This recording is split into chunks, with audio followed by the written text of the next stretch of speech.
Hi guys, welcome back. Today we're talking about front brake upgrade on an E60 M5. And this doesn't just apply to the E60 M5, it also applies to all E60 models because they share the same hub geometry as the M5, all the M6s, all the 6 Series, all the 5 Series cars with the E6X chassis designation.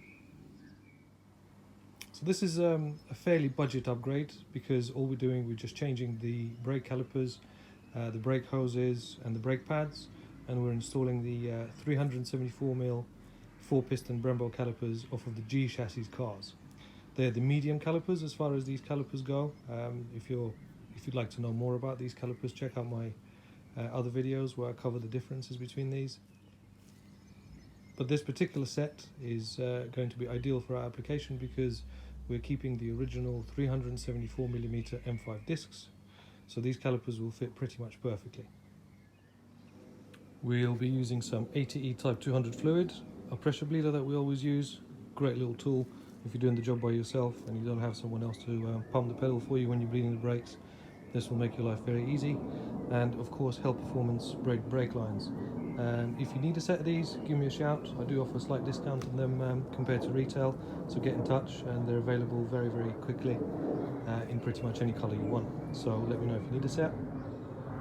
And finally, just as far as the modifications are concerned, the only thing that we will need to do is we will need to space the calipers by a couple of millimeters. So we're using these spacer washers and we're only spacing the calipers by 5 millimeters.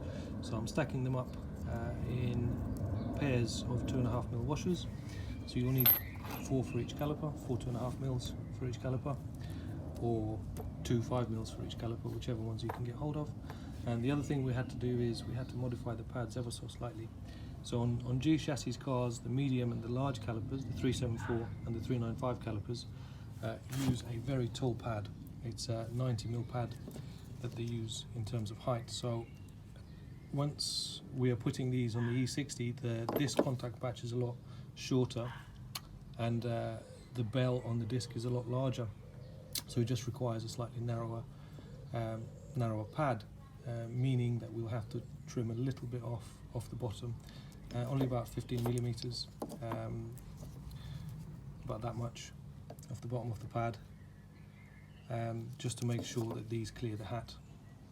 Obviously this is the reason why these pads are so tall is because on the G chassis cars they have a smaller bolt pattern. Instead of 5x120 they have a 5x112 wheel bolting pattern, allowing for a smaller bell, where when you're using these on the older models, you'll obviously have to make a modification to the pad to clear the bells. Alternatively, you could modify a pad for the small G chassis caliper for 348mm caliper.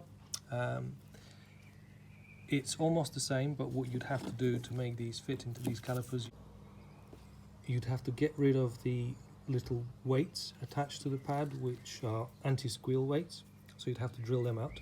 And you'd have to slot this hole and join these two holes together because of the pins that hold the pads in.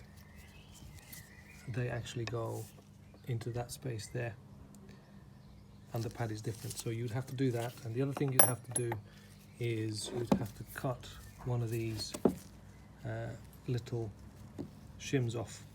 So this is just part of the plate that's around the back of the pad, and you would have to cut it off because this pad as a whole is just a couple of millimeters wider than the medium pad. If we just overlay them, you'll see what I mean. It's just that little bit sticking out, so you'd have to cut that as well. I prefer to cut the medium pads down to shape, just because you're not messing around with the attachment points, and you end up with more or less the same contact patch as you would do with the small pad. So these are about 75 by 85, where here we've ended up with 75 this way by about 83 in terms of width.